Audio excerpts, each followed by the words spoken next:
You'll just point to me.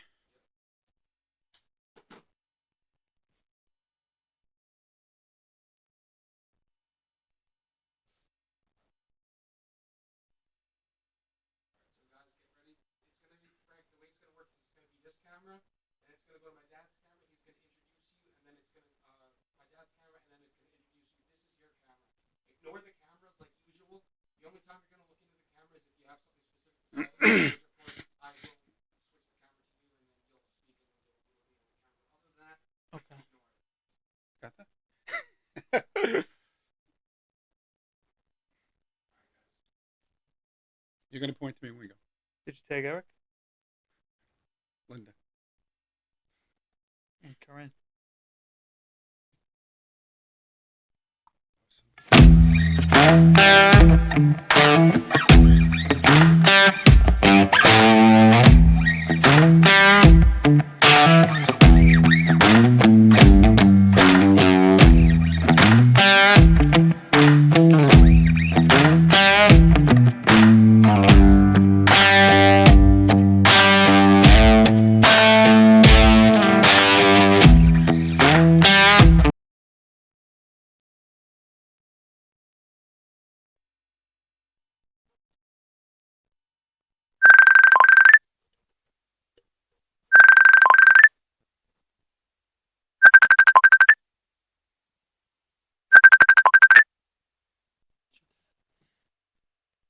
That was my dad. I'm attorney Phil Jusino, and you are watching the Phil Jusino Show. My guest tonight is none other than Frank Vetro. This episode is being brought to you by Big Belly Barbecue in Smithtown. And Frank and I were just talking before the show started, and we were saying that we can't believe David Levenstein was our producer when Frank and I were in 103.9 FM. Came out of the airport. We would do the shows usually in the evenings, 8 o'clock, and it was called Standing on Principle, and it was a great show. And the way Frank and I got together, he came to me, he was a client of mine, but David Levenstein brought us together and put us on the show. He passed away, sadly, from cancer over the summer, and I want to dedicate this show to him. He was a really good guy. Frank and I had a lot of fun with him, and he left us too soon. He's about my age. So I want to introduce Frank Vetro. As I said, he's the guest. Frank and I, how many years ago, Frank, did you come to me? That was in 2011 or 12, Right. something like And that. it was a case you had. I took the case. It was actually a 440 motion I needed. We'll Right. get to that with this audience in a minute, but I needed somebody, no attorney. I reached out to 19 attorneys. Wow. Just blanket. It was actually 19. Oh, was your 20th? And you, Wow. yeah, it was the last 20s person are in the strong. yellow pages at the time, that long ago. And it was like, oh, just, okay, who's this guy? So, no, I went to see him. And my opening line to you was, You're not going to believe it. you're going to think I'm crazy. Right. Well, I do. And he does. And I told him what happened. And you said that after I reached out to you on the internet, and you said, oh, I Googled your name. And I could tell you thought I was a little crazy. You probably still really do, but a lot of what I said came to fruition. Made a little sense. Absolutely. Made some sense. And here we are for the 50th time on the eve of trial, 12 years later, whatever it is. We keep getting delayed, but Phil, for a non-attorney, nobody has spoken to more attorneys, or dealt with more attorneys than me. I don't think, but maybe Gary Jacobs. Yeah. But before I met Phil, I did my own case. Nobody wanted my case, so and I hated attorneys. Not that I'm so thrilled about them. I think you still do. I know. Extent. I always say I distrust Phil the least. So that's a compliment. So that's a compliment. I'll take it as a compliment. But he dealt with me. You did something no other attorney did. Just for the record. Not that I shouldn't say this because I don't want all I thought we were keeping that a secret. I don't want your other clients to think that this is legit. Like, not it's legit, but that they could do this too. But you let me do a lot of the stuff. Like a lot of work. You let me do, like, really take part in stuff. Well, you knew the case better than anybody. So I don't know if that's should be normal practice for attorneys. But he let me do what I wanted to do, and so it helped. And it helps now with trial and stuff. Oh, it does. Look, your case was a complex case. Yeah. And it's not like, someone comes in for a simple DUI or something like that. There was a complex case. It had a history to it. And no matter how much you spoke to me, nobody knew the case better than you. So that's why I let you run with the ball a little bit. And, Yeah, I was the director, but, of course. I let you, And still, and still. let me just say something, because I don't want all his clients to think they're just going to start doing everything now. I mean, an attorney can't do that. I am a paralegal too. Right. Like, I do have some background in how to do things, so Sure. I don't want everybody to just think they're just going to come out and start doing their own case. No, I no, wouldn't recommend that. no. That doesn't happen too often. Right. But so tonight's show, I don't know what camera you want me to be at there. Tonight's show, I want to talk about the justice system. I also want to talk a little bit about the educational system, a little bit of politics, because when Frank and I first started on 103, it was 2015. Right around the time, give or take a little bit, when Donald J. Trump came down that escalator. And we didn't know what to make of him. We didn't know if it was a joke. People were saying he's doing it for publicity. I thought it was legit. We didn't know what to make. But early on, we hopped on the Trump train. People thought we were nuts, and we were proven right in 2016. A little bit of politics. I also want to talk a little bit about, the educational system, which I can't believe it's sewers of indoctrination, Yeah. which we'll get to. And lastly, a little bit about sports. A lot going on, but I wanted to talk a little bit about, we all know about Riley Gaines and Leah Thomas and transgender. Again, it's not against transgenderism. It's against transgenders, male athletes, the male, competing against women. So I want to talk a little bit about that because we've been watching this go on for about a year. So let's talk a little bit about the justice system because I know you're chomping at the bit for that. Very briefly, I represented Frank in a criminal case, and no, he was never convicted of a criminal charge. So Frank does not have a criminal record. I want to be clear, but he was charged with a crime at some point. I didn't represent him till much, much later.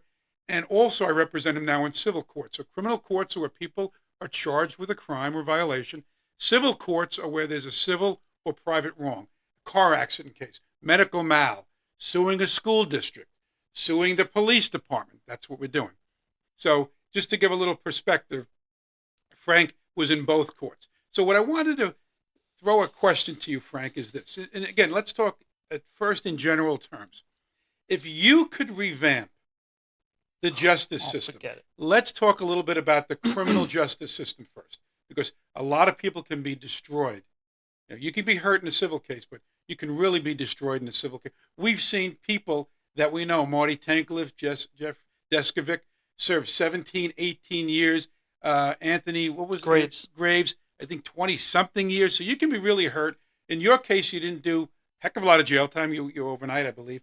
But it destroyed your reputation. So how would you, in a nutshell, revamp the criminal justice system? I know it's a big question. Yeah, there's no such thing as a nutshell. I just want to say, people always say, well, it's the best system in the world. Let me just start with this. And my answer to them, after 17 years, almost 18 years now after my arrest in 2006, so what? What are you telling me?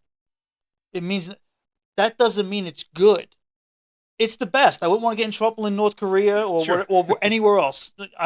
It is the best. Okay, let's just get that out of the way. Not perfect, but It is. For those of you who've never been through it, it is so far from perfect. It's not even funny.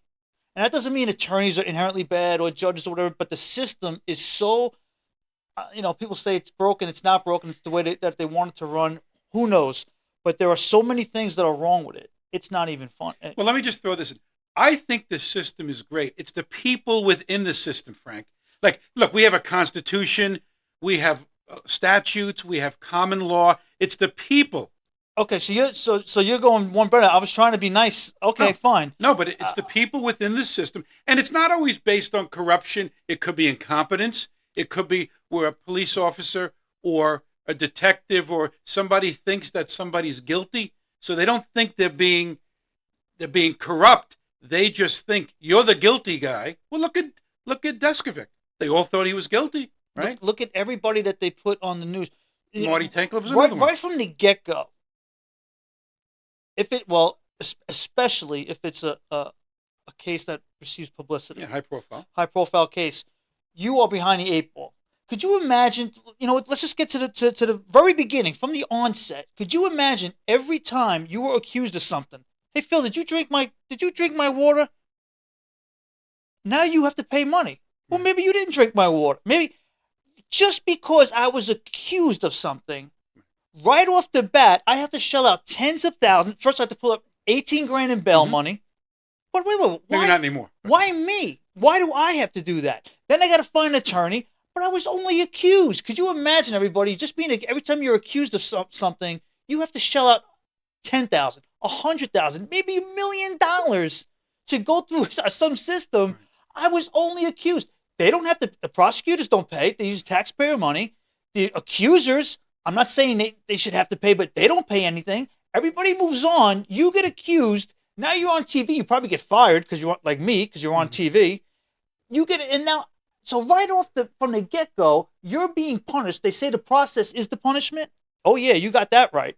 From the beginning, from the minute you're arrested, if it's high profile, you are punished, and even if you didn't even do anything. Right. And too often it's guilty until proven innocent. That's right. not what our Constitution says. There's a presumption of innocence, but unfortunately, the media. I remember once I did a show with Marty Tankleff, and he said something to me. He says, when the media comes out, and they say, just like when you were paraded, the perp walk, when they arrested you, right? Yeah. The news comes out, and Frank Vetro's guilty.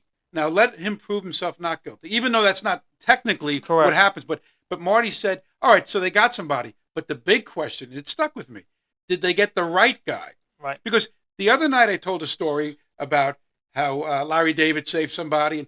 But 5 years after that guy got cleared, they got the right guy. If that guy was found guilty and sat in jail, the right guy who committed the murder would still be out there. Got some questions, it says here. Give some feedback about future topics.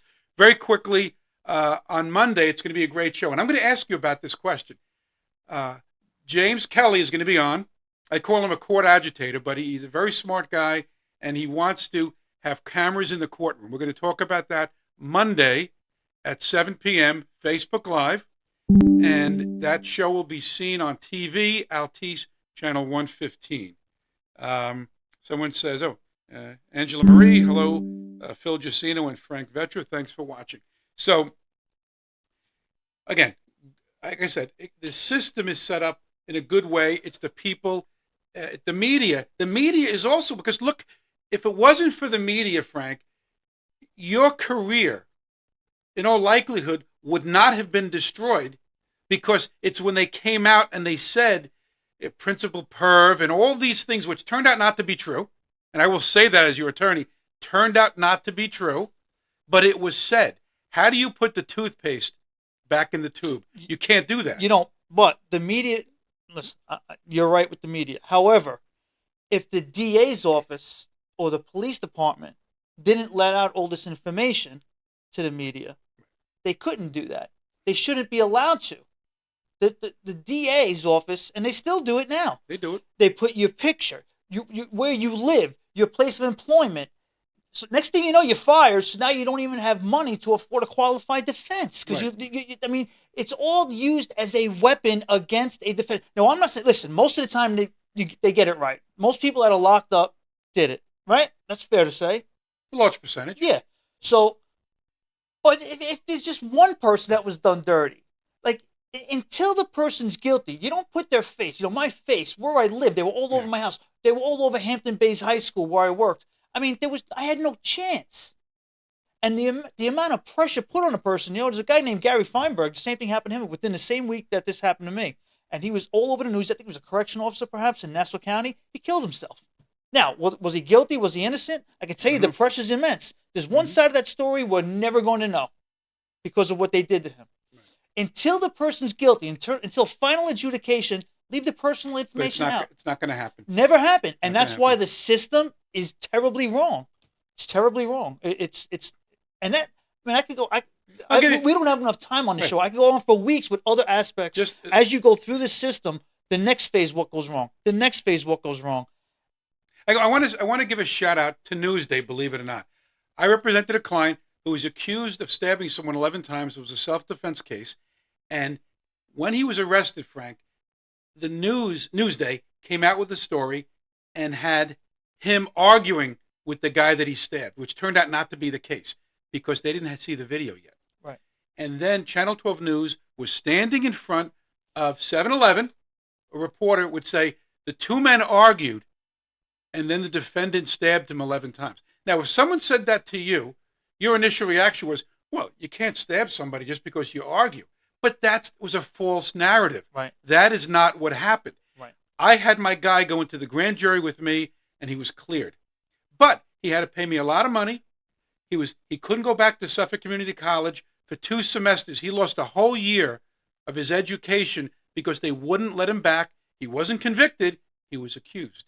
He hadn't even been indicted. It's crazy. Hadn't even been indicted yet, Frank. It's crazy. It's not fair. But when I first looked you up, right, and I didn't know anything about you, you look at the articles that are out there, and the first thing you say is, with the smoke, there's fire, that kind of thing. Exactly. And the media tends to get it wrong initially, right? Even good media, you see it. They come out with a story, and then there's a video. The reason why I say kudos to Newsday, I contacted the article, the person who wrote the article, and I said, you got it wrong. And he said, what do you mean? I said, I got permission from my client. I said, let me send you the video. And he did a retraction, and he interviewed me. And I'm not one to like to hog for the media, but I had to correct it, because think about potential in case that case went to trial. All these jurors that watch Channel 12 News, Newsday, they're going to say the guy's guilty, like you were guilty, Frank. Correct. You had no chance. Well, look, when the police commissioner comes out and says you're a bad guy, what is somebody to believe? Terrorist.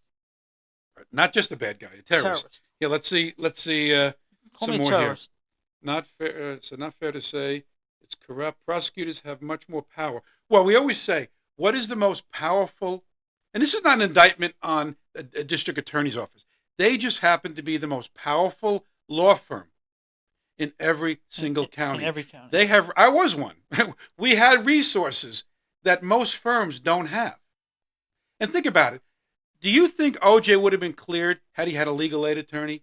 And not that they're bad attorneys. They don't have the resources. Or anybody, even just me alone, I wouldn't have had the resources to do what they did. The captain of the Duke lacrosse team, when they were finally cleared, went in front of the podium and said, if we didn't have access to $1 million, we'd be in a lot of trouble right now. That's true. Oh, Mike Levitt, who I know very well, a good attorney, he said Major League pitcher Trevor Bauer. That's the thing, too. People that are high profile, all right, they say, well, I can get some money out of this guy. Right. So he'll get arrested, he'll have to pay me, or I can sue him civilly. There's a lot of money. In a sense, you were kind of high profile because you were a teacher. You were a principal in a school. That made a great story. That was juicy, Frank. Hang on a second. According to the New York Post, I was the handsome, blue-eyed principal. Let's get it right. Okay. Yeah, but you'd rather not see your name or your picture. Of course. Or your picture in the paper. Yeah, well, another person says, Darren, perception. Perception is reality. Is reality. That's right. Right? And if you're found not guilty, let's just say you had gone to trial, the damage was done. Because where's Newsday going to print that you were cleared? Probably not on the first page. No. Right? No. And by then, the damage was done because even criminal cases, you can get a speedy trial. It's quicker. Civil case, Frank, when did you bring your case into 2009? Forget it. Of a 2006 case? And it goes on and on. Yes, there was COVID and somebody died, but still, it just seems like it goes on and on and on. And you can't get traction sometimes. You can't get justice. But you could. We're going to get back to the system. If they just followed the rules, you said before, there are rules in place. There are rules in place. In the civil procedure, there's the criminal procedure rules. There's rules. They don't follow them. They don't follow them. Phil argue. I don't care what Phil says. I'm not going to argue with you on they that don't. one. People Often they don't. They don't follow the rules. If they did, then maybe we could. Oh, Frank, you hit the nail on the head. I'll give you a perfect example. How many times do we talk about Brady material? Oh. Brady violations, very simply, is the DA has to turn over what they call exculpatory or information for the defense attorney that can be used to cross-examine a witness. Often, it happened in Deskovic. It happened in Marty Tankler's case. Years later, there's a call to turn the file over. right? So maybe at the time the case is going on, the DA doesn't turn something over. Maybe he doesn't perceive it as Brady. It is. And then what happens? The file is turned over to an attorney 5 years down the road in an appeal, and he's like, oh my God, how many things did you come across, Frank, Right. that you did not have in your criminal case? That were requested. That were requested. It happened in Jeffrey Deskovic. It was a comb, remember? In Jeffrey Deskovic. It happened in Marty Tankler's case. It happens in a lot of cases where the DA, and I'm not singling out any particular county, it's prevalent. A Suffolk DA lost his job because of a Brady violation. A Nassau County DA lost his job. That's the tip of the iceberg. Now, maybe it's better. I know there's different rules now. DAs have more pressure on them to turn things over. And the rules are different now than when I was assistant DA. I actually went to Albany with Jeffrey Deskovic. He invited me, him and a guy named Bill Bastock. There was an organization called Itchy. It Could Happen to You. Itchy? Itchy. Okay. It could happen to you. And the guy who founded it was also wrongfully accused and all that stuff. So we went there to get it to talk to the senators, state senate, okay, to get a bill passed regarding punishment if prosecutors knowingly don't turn over Brady material. The DAs in New York State went to speak to them also, the Senate, and they told the senators, get a load of this crap, that it doesn't happen like that. Okay? It only happens, get a load of this, it only happens when mistakes are made with new prosecutors out of college. No, and not true. Now, here's how you can and I said this to the senator, I'm like, that's ridiculous. And let me just tell you real quickly, not to insult any of his intelligence, you're talking about Marty Tankler, you're talking about Jeffrey, those are murder cases. Right. You don't put a prosecutor right out of college on a murder case. These are seasoned prosecutors. And that's where you usually hear about the Brady violation. Exactly. So what a load of crap. They basically lied to the Senate. They lied. Just straight up lied. And that's what they do. They always lie. Not always, a lot. Unfortunately. I get so mad.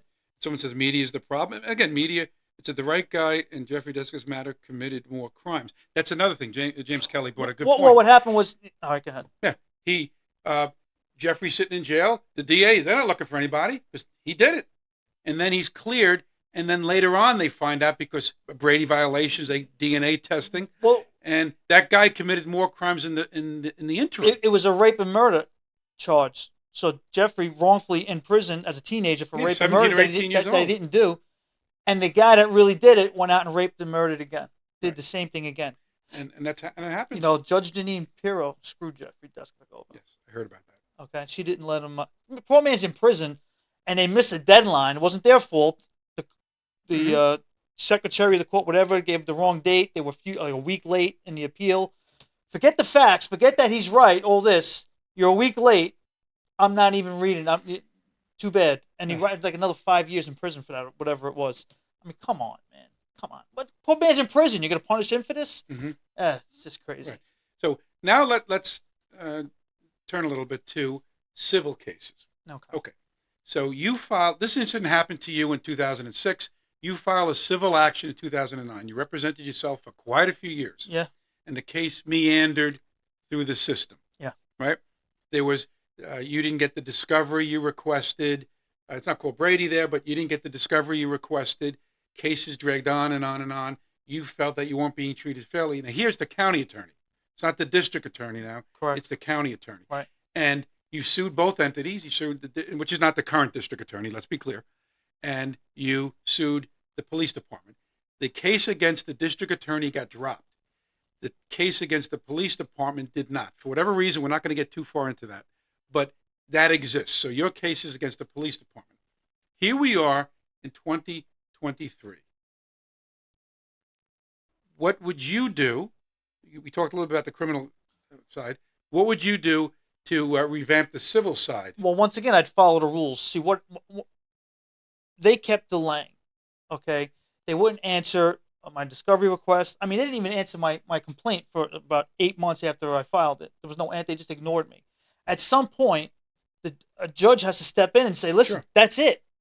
Like, no more delays. Like, we let you get away with one, we let you get away with two. But for 9 years, they kept getting away with another adjournment. Consequences. Another adjournment. No consequences. When after I deposed Detective Heater, I requested something that he said he reviewed in my file. I said, okay, now I'm entitled to that. At the deposition, he said he reviewed documents. Right. Okay, I Were mean, those the ones that were destroyed? yes, I made an official discovery request, and for a month I had to go to court. Now, I'm not an attorney. I had to take off work every month to go to court, only to be sent away because they either don't show up, they adjourn, they have another excuse. 17, everybody listening, 17 court appearances, a year and a half after I request this stuff that I'm entitled to. I'm entitled to. Case law is infinite.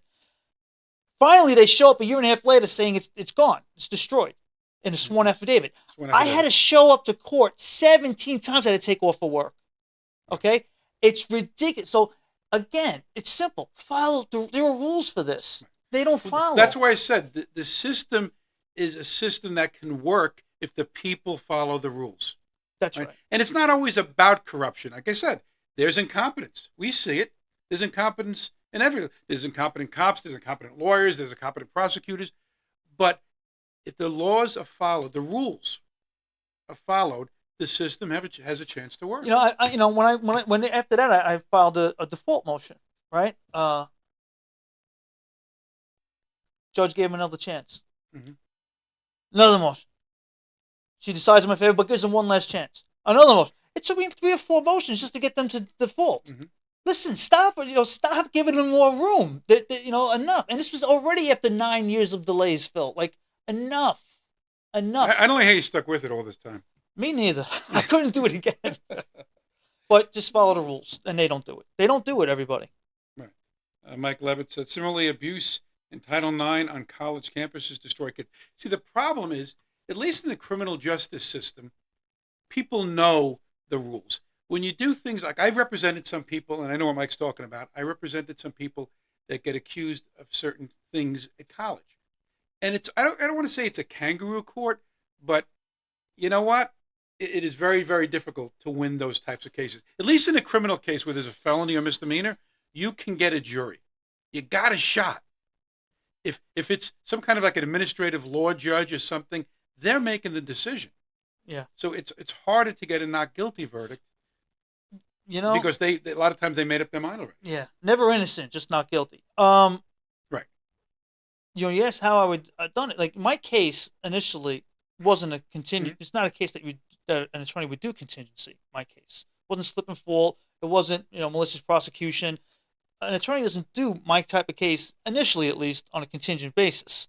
So if I had an attorney and I wasn't able to do it myself, I wouldn't have been able to do it. I wouldn't have had the money to pay the attorney. I would never have lasted. And it's what they. And you're going against the county attorney, so there's no issue. And it's what they count on. And by the way, in a perverse sense, even with a criminal matter, I'm a taxpayer.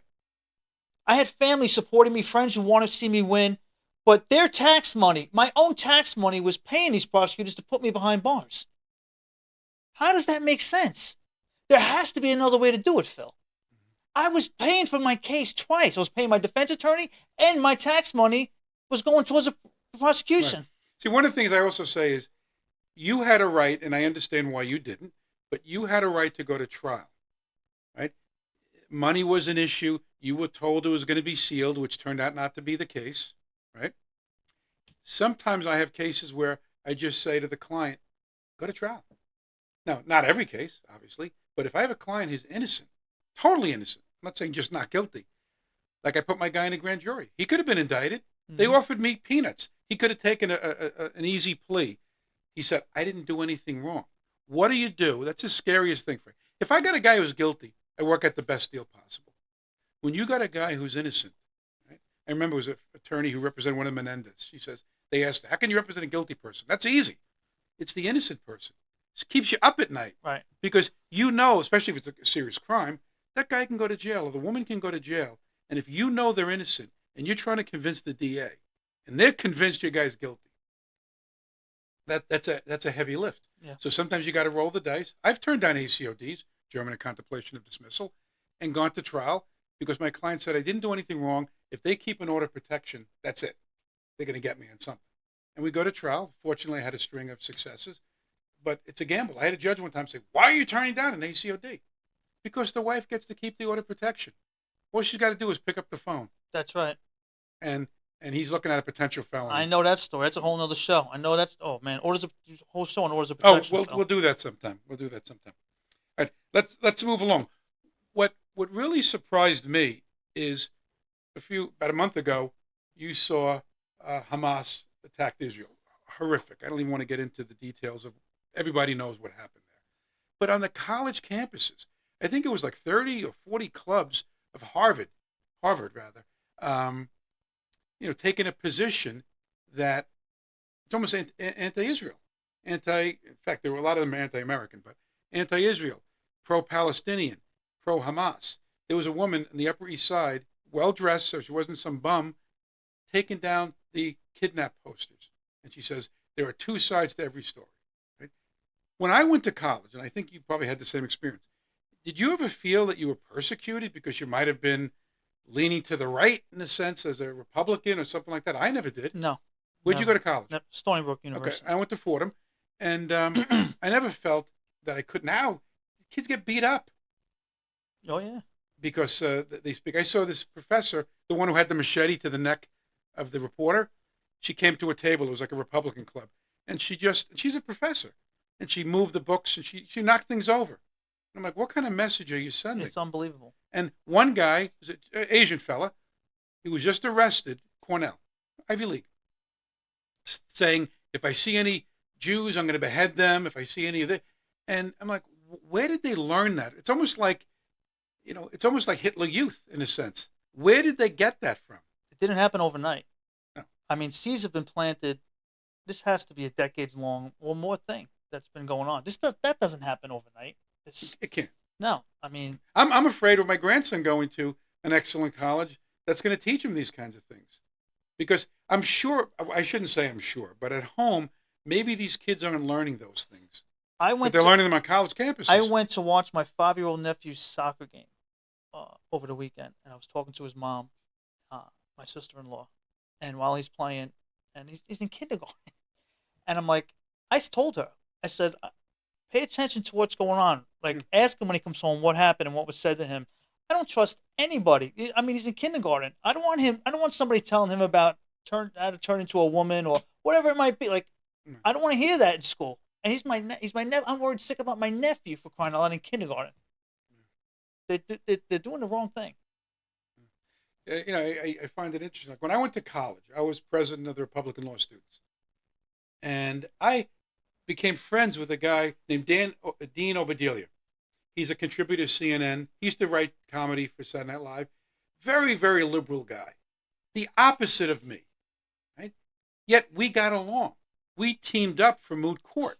Nowadays, I don't think you'd see that. So if you had a left-leaning and a right-leaning, they're lucky if they just don't beat each other up.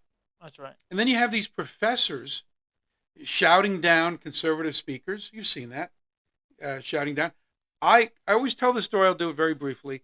When I was the president of Republican Law Students, we went to see Jesse Jackson speak. Obviously, he's a liberal man. And we sat down and we heard what he had to say. We didn't shout. We didn't throw anything at him. We didn't threaten. That's how we were raised. And you were raised properly. Nowadays, it's like these kids just, they say, they do things, they threaten. I don't know. I don't know where they get it from. And it's counterproductive, and it feeds right into the politicians' hands because it's divide and conquer.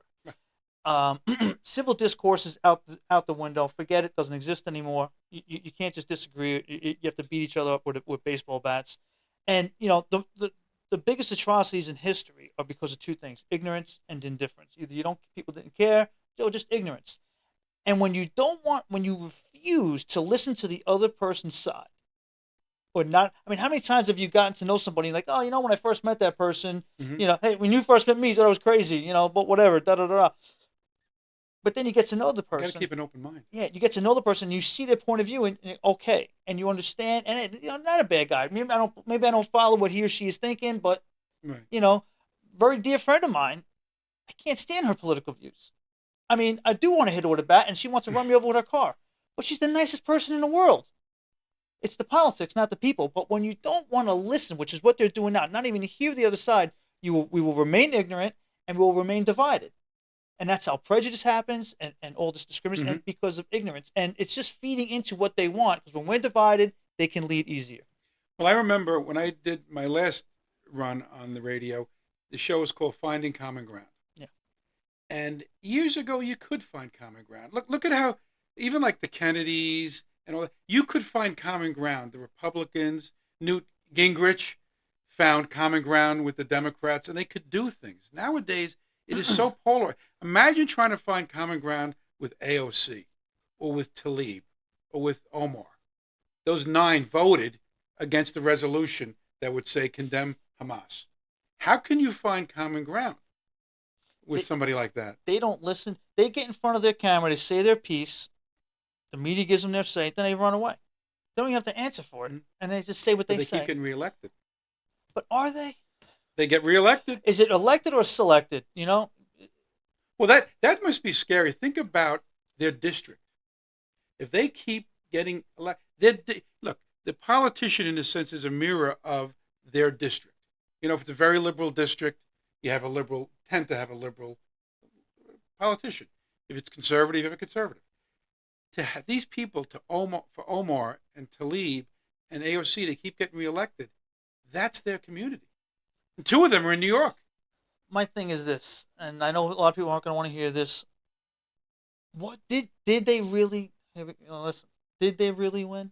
I'm just asking. Mm-hmm. I don't trust anything anymore because there are politicians that have been elected, and I never heard a person say a good thing about them, even their political party. How'd they get in? Well, then how do they keep winning? Mm-hmm. There's enough votes here, I guess.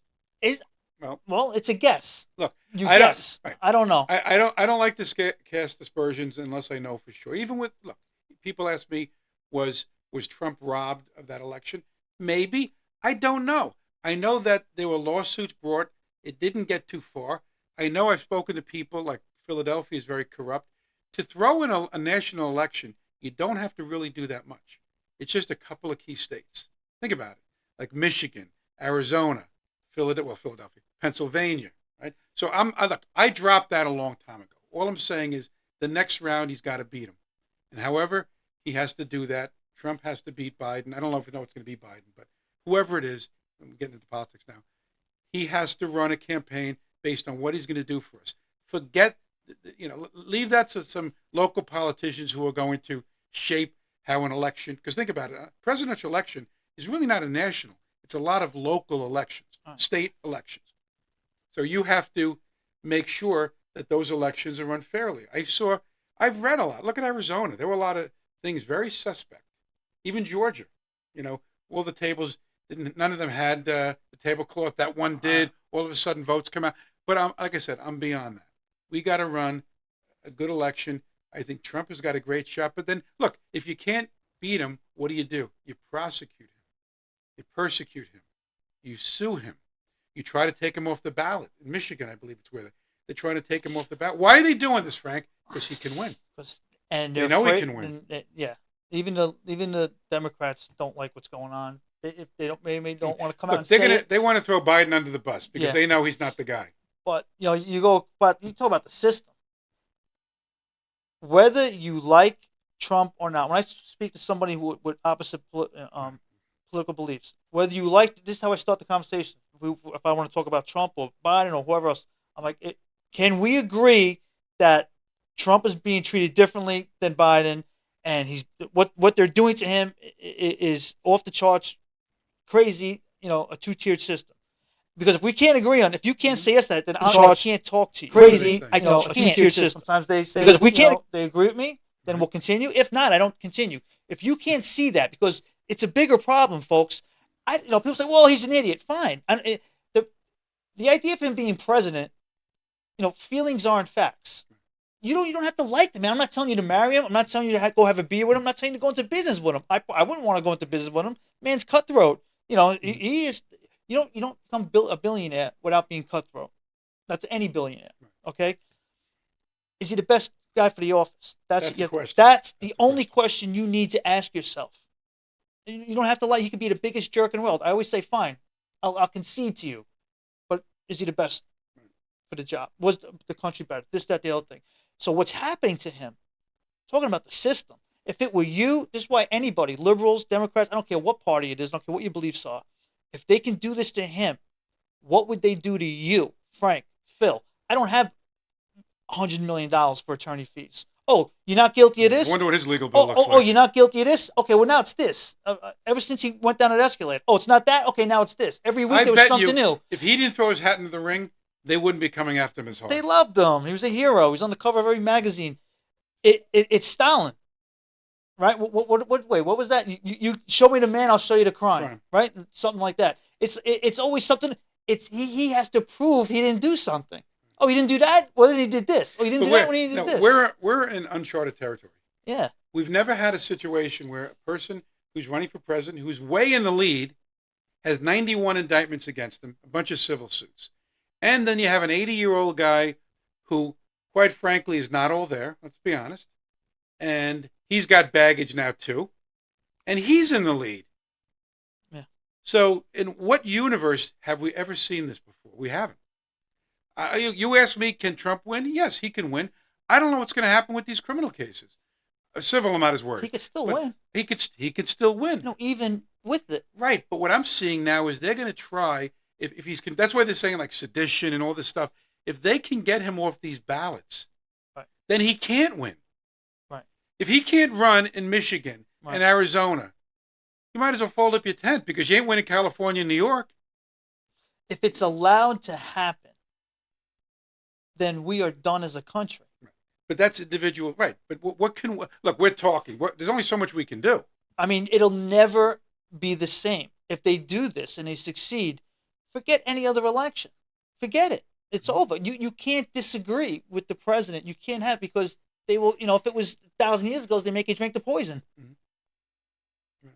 So what do you mean the world is the Earth is not the center of the universe? Drink that poison. You can't go against us. That's what they're doing. It's just that they're doing it now instead of. Oh, let's see the comments here. Hold on. I think Doreen is wrong. No, I think she's wrong. You can run. be. You can be. You can be in jail and run. Right, there's nothing in the Constitution. It's like 35, natural born, and all that. Yeah. You can be in jail. Right. Correct. And be president. You can. But they're going to try to say you can't carry out your duties, and then they're going to try to maneuver to get you out of office, or better yet, keep you off the ballots. And all they got to do is, they said a couple of states. That's it. And in Michigan right now, there's a movement to try to keep them off the ballot. Right. What if they succeed? You lose Michigan right away. You can't get the electoral votes. What happens if it's another state? They don't have to do California, New York, all those other, Connecticut, New Jersey. All they got to select a couple of different states, keep him off the ballot, and he can't win. That's right. So when someone says it's a fair fight, it's not a fair fight. It's not a fair fight. It's not a fair fight. It's like he's fighting Biden with one hand behind his back, and I still think he can take him. But they can mathematically eliminate him. But nobody else would be able to withstand what he's going through. He's got the cash, and he's got the skin like he's like from another planet. The way his thick skin. I mean, listen, I went through it on a very small level. With the publicity and the defamation and everything that you get accused of. Every day, this man, what he's threatened with, and he keeps on. Is it going. worth it for him? I mean, I know. Just live your life. Like, geez, Trump. But like you said, I had a great life. For him to go through this, you asked me how I did it. How does this man do this? Really, I don't even have words to describe it. I mean, what I went through is like this. I mean, he had a lot more resources to fight it, and he could have lived his life more than me. But still, what he's up against. Until you go through anything like it, you just don't get it, people. Like I can't even imagine. Like maybe someone will insult me on Facebook, and that's it. Yeah. I can't imagine. You didn't do something, right? You're innocent, and like that young guy that I represented for over a year, he had to go through this. Get up every morning, and say, "What's going to happen to me? What's going to happen to me?" Yeah. And couldn't go to college, like I told you. I spoke to the school. No, he's charged with a crime, but he's innocent, and has nothing to do with the school. He didn't beat up a student. He didn't shoot up the cafeteria. I see what I said it was an attorney I was talking to from Suffolk Community. I said, I will send you the video, so you can make your own assessment that he was attacked. and he defended himself. He had a legal knife. I said he could have taken out a bazooka and blew the guy away. It's still self-defense. He might have been charged with a bazooka, like Bernie Getz. Yeah. He only went to jail because he had an illegal gun. My guy didn't have anything illegal. But yet they didn't want to hear about it. So for 2 semesters, Frank, he lost out on his education because Suffolk Community College didn't want to hear it, and he in a sense, he was guilty. Well, if he's found not guilty, we'll talk. And he was. I always say the presumption of innocent until proven guilty has been overshadowed by the presumption of guilty until proven wealthy. That's today's society. While you look at some of these comments, we're talking about the system, and no scarier case than the John Juca case, Doreen Giuliano, Yes, Doreen. the undercover mother's in the audience here. I had her on my show a while back. And so I always say, and she has uncovered a lot of stuff, and I always say the very first thing she uncovered with that juror, Right. The juror saying, I've never seen somebody go to such length like she did to unbelievable, uncover this. unbelievable. She's still at it. She discovered that the juror only convicted her son because he was Jewish. He's not, but he admitted it and being prejudiced, and it was all recorded. And the judge threatened to throw Doreen in jail for recording, which is perfectly legal in New York. One party consent. And they got away with it. And the poor man is still locked up. I mean, all they're looking for is a fair trial, and he's never going to get one. I mean, the system, to do what they're doing to this man. It seems like to me, even when we did your 440 motion, and we had a federal magistrate saying she hacked your system and stole your identity, and it almost seemed like, I always joke, it's not really funny, but if God came down and said to the judge, Frank Vetro is not guilty, it wouldn't have mattered. No. The decision was baked in a long time ago that you were not going to get your day in court, unfortunately. And you see, like, I heard about John Juca and what Doreen did and all that, and I'm thinking about it. Like, look, I have no, skin in the game, so to speak, and I'm like, if a juror says he convicted somebody because he thought he was Jewish, isn't that reversible error? Isn't that something that this guy should get a fair trial? Exactly. And it was like it didn't matter. They wanted to throw her in jail for that. Meanwhile, it's juror misconduct. And there was more to it because he knew some of the people involved. He knew some of John's friends. Like, no business being on the jury altogether. Never mind being there for the decision. And just the man was recorded as saying he has a right to be prejudiced. He doesn't like Jews. And if you look at it, how do you let that slide? It wasn't even like an off comment. She really did her homework. Yeah. She should win like a Pulitzer or something because. Yeah. 1 second. Baked in, yeah. Yeah, Anna Sigur's the DA. Yeah. It was reversed by the appellate division unanimously, but then the Court of Appeals reinstated the verdict. Well, look in the trial that took place down south, where the well-known attorney, I'm drawing a blank on his name, was accused of killing his son and his wife, and now the clerk supposedly had a hand in what the jury was thinking, what making faces and all that. You can't do that.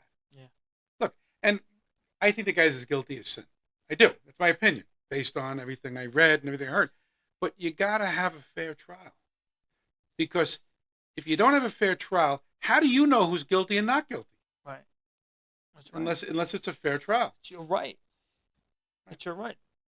That's why sometimes you can go with a bench trial, but a little risky. It's risky. It's risky. I've done it, but there's a good reason I went with a jury, and it's going to work in our favor. Well, the civil, but I'm saying the criminal case. Yeah, right. Criminal case, because all the prosecutor has to do is convince one guy or one woman. Right. Whereas in a felony, it's 12, misdemeanor. Right. It's 6. Right. Wow, it's almost 8 o'clock. We got to start wrapping things up, but very quickly, I just wanted to end with Riley Gaines became pretty well known. In fact, she's probably going to run for office. Was a swimmer who was one of the best in the country, college swimmer. And Leah Thomas, who was ranked 462nd for the men, says he identifies as a woman and swims for Penn State and started beating it's world records. Of course. And when I first heard this, I'm like, is this a joke? Like, how can a man, and he's a man, he identifies, but he's still a man. It'd be like in high school, if I identified as a woman and went out on a ball field, the woman, I'm much stronger, I'm faster. How could they compete? And I wouldn't even think to do it, right? And it's not just happening. It happened in MMA where a woman got her skull fractured. Weightlifting, it's happened. It's happened in, you name it. What do you think of that? I think I know the answer, but I want to ask you. There's a reason. This has nothing to do with me being a male chauvinist. I'm sorry. Well, you are, but that has nothing to do with it. Yeah, that's separate from this topic. I'm kidding, Frank. There's a reason that there's women's sports and men's sports. Plain and simple, men are our body composition is different. That's all there is to it. Where are all the feminists? Look, Title IX was a boon in the 70s, and because it's a political issue. There That's are, why. The best college men's basketball team will beat the women's pros team. It's funny you say that. The U.S. women's team played, I think it was like a high school. Not even a high school. It was younger. It was like, I don't know what it was, 7th grade boys. And the boys won. And they were all shocked, but they shouldn't have been. That's a lot. 7? Right. Wow. It was young boys won. But I always look at this. They say, well, they can compete. It should be fair. Why do they have weight classes in sports like boxing, weightlifting, wrestling? I wrestled in high school. I was about 177 pounds. You wouldn't put me against the guy who was 120. Why? We're both men. So couldn't I say, it doesn't matter. Put me against any guy. No, it wouldn't be fair. Just like me wrestling a 250-pound guy, if he was, legitimately 250, a strong guy, he could probably handle me, right? Maybe, maybe not, but it wouldn't be fair to have me wrestle a guy 120 or you wouldn't put a boxer of 120 pounds in with a Mike Tyson. You wouldn't do it. Right. Why? Fairness. So it's fair that a biological male, right, didn't transition, didn't take, and even they say when they do that, they still have a different bone density, more muscles. Even if, just look at Jenner, okay, he became a woman, right? And I think he had the surgery and all that. He still has more muscle mass. Oh, yeah. And he still has a denser bone than the average woman. He says himself it wouldn't be fair. That's right, he does. If when he was a man, she, to compete against a woman, it wouldn't. Don't laugh at me. It wouldn't be fair. Martina Navratilova, although steroids and all that, but she even says, and you know who? One of the Williams sisters. They asked her, and she said she played a tennis match. She's one of the best that ever lived. Yeah. She played a tennis match against a guy who was not even notable when it comes to men, and she won one game. So she even says, but when the feminists might start saying something? Let's see men enter the WNBA. That's their thing. Oh, forget it. Let's see a man say, I identify as a woman. Listen. I'm 6'9", and I want to play with the women. Any sport. A no-name professional men's soccer player with the women is going to be the best. I'm sorry. I'm saying it. Right. Listen, just because Billie Jean King beat some guy who was 67 years old, whatever the hell he was at the time. Mm-hmm. Bobby Riggs. Okay, she beat him. Bobby Riggs. He was old. He was old. It was a good feat. It was good for her. I get it. He was funny on the But it wasn't like they were both in their prime. No. All right? A man will beat. That's why there's different sports. And you know what? Even if there's a woman that can beat a man, is it fair that these Connecticut girls, some of them didn't qualify because it was two biological men? In fact, I saw the video, two black guys. Their muscles, their legs look more muscular than my leg. And they came first and second. So I think only 4 girls got to go to the States.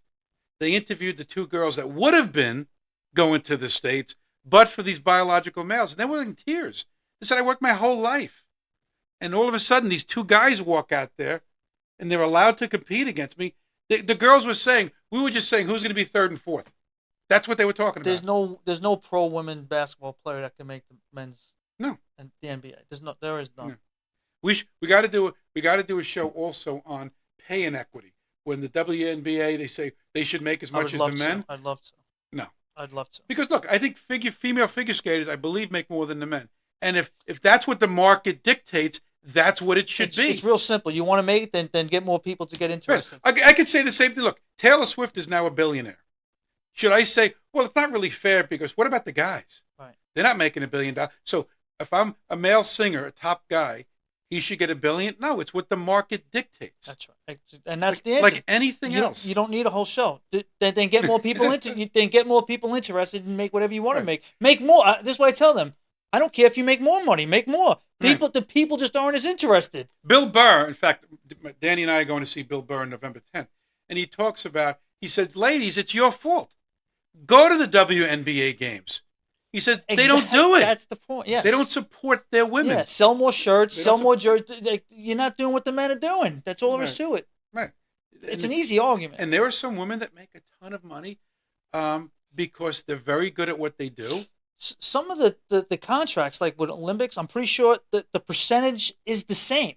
The women get the same percentage, but the men are getting the same percentage of a much higher amount. So they're getting more money. Right. But the contracts are the same. You get this percentage. Well, look. Remember when the women's USA team were winning championships and they won the Olympics and all that? Mia Hamm, okay? She was making more. We got to wrap up in 10 minutes. She was making a lot more in endorsements than of the guys. Why? Because she was just so well known, right? She wasn't making that kind of money on the soccer field, but endorsements. Right. Now, could we say it's not fair that Mia Hamm is making more than the best guy? That's life.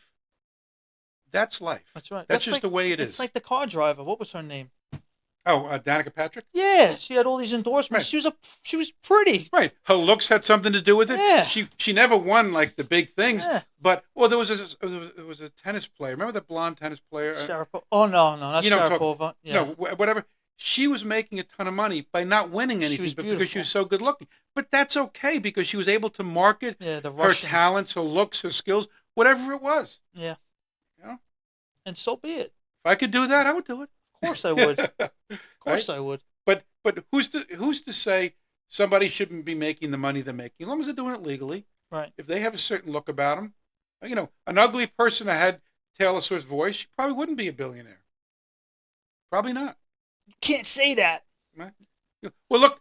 Let's cancel Phil. We got to cancel him. You are being canceled. No, I'm a fair guy. Just kidding. We got to wrap it up. But listen, I really want to thank you for joining the show tonight. Some of the comments were great. I wish we had more time to read them. Monday at 7 o'clock, James Kelly is going to be on the show. Frank, and I want to bring you on again some weeks down the road because I want to talk about, we didn't get into cameras in the courtroom because that'd be interesting for you because I was going to say, would you want a camera? You would. I would love it. In fact, I want to make the request this week to get left at. So maybe we'll make it so that Frank can call in maybe Monday if we can do that. Yeah, Danny, get off my big stomach. You got to zoom in on me, man. I'm out of shape these days. You didn't make any comment about the tag. Yeah, Phil's got this furniture. He doesn't take. I spared no expense, he's Frank. Like the guys with the baseball hat. They still got the tags on it. This guy's got the tags on his coffee table. We're tipping over here. How much did I pay for that? Oh my God! But I spared no. I'm like the guy from Jurassic Park. I spared no expense. He got it from me. I took it out of my truck, pulling up. Don't listen to this guy. No, I think I got this at Wayfair. I don't know. But anyway, thanks for joining in. We had a good show. James Kelly, who's not going to be as funny probably as Frank. Frank's a funny guy. James Kelly is going to talk about cameras in the courtroom. It's going to be a really good show. I already know some judges, that really want to hear what he has to say. And assuming he doesn't get arrested I can say I got some judges that want to throw that man in jail, by the way. Well, that's why I call him a court agitator. But we're going to bring him here, and hopefully he doesn't get served process or anything, or arrested while he's in my house. So I'll knock on the door. All right, and then that show will be seen Thursdays. Thursdays at 10 o'clock. Channel 115 Altice. Have a great night. Thanks for joining.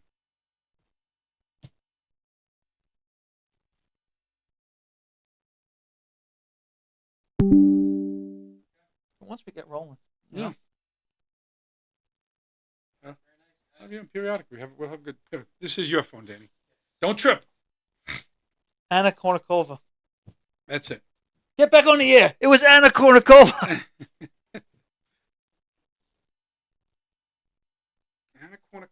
Oh, we didn't promote our books. We always do that. Guess how many views you got so far? How many? 153. Wow, it just showed just ended. The whole time you guys were on, within a few minutes, it was over 10. The only time I saw it dip below 10 was the last few minutes. Mm-hmm. How much was it? Sorry? How many at one time? How many? The most at one time I saw was 18. They come and go. Yeah. But 153 views so far. It's gonna and share it, and to as many people as you know. Share it to people that are gonna be up and coming with the show. Yeah, I think it was a great episode.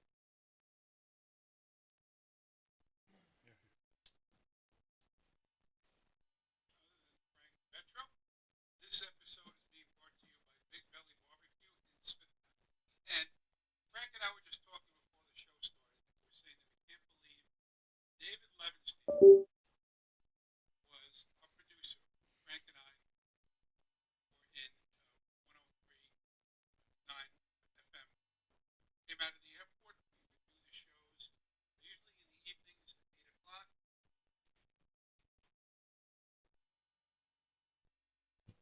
My mom loved the show. Yeah, she was. It's a good show, right? Yeah, she called during it. Well, she called your Facebook. Yeah, I'm like, what the heck? Dan. So you know what? Next time we do, I gotta have, because this is kind of, I got here a little late. We gotta have that board, right? Yes. Which you suggested, and we gotta promote our book. I We know. always forget. We get. The thing is, we gotta refine the small things here and there. So when so this is the first episode, the first show. It's only gonna get better from here. So let's refine it. Next time we'll remember to promote your books. I mean, they were in frame the whole time. Every time you were on screen, your book was there. Every time you were on screen, your book was there. It would. It's up to you. If you want to leave one here, I'll make sure it's there every time. Yeah, next time you come, Frank. So also whoever bring sits some, there, like James trinkets Kelly, and whatever. stuff. Any guest that comes, I'm just gonna tell them if they want to bring some stuff that they can put on the shelf. Anything that they wanted to add on to it. Like my Trumpy bag?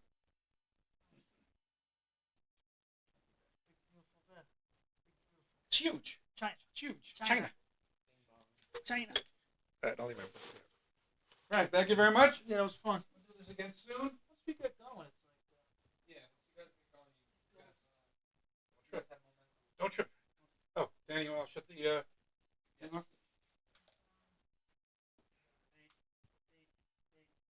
Shall I go to my date? Not meeting a girl at the Village Idiot over there.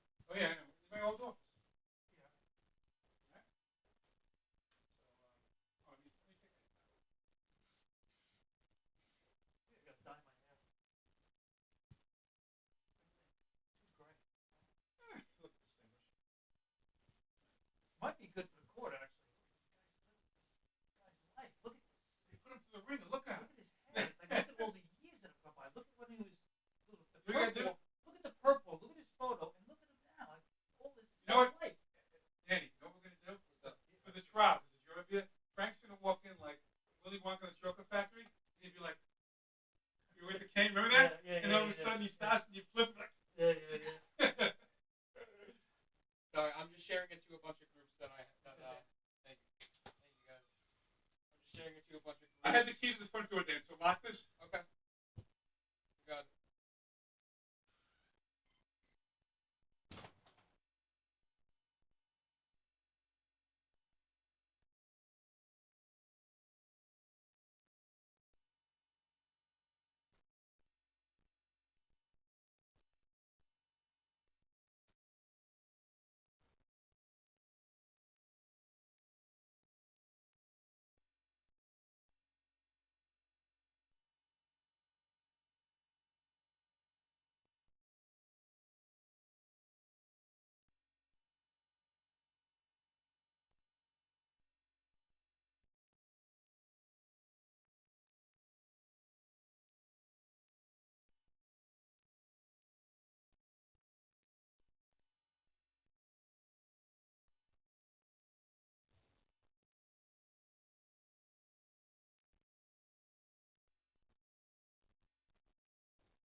Yeah. It was great.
called in.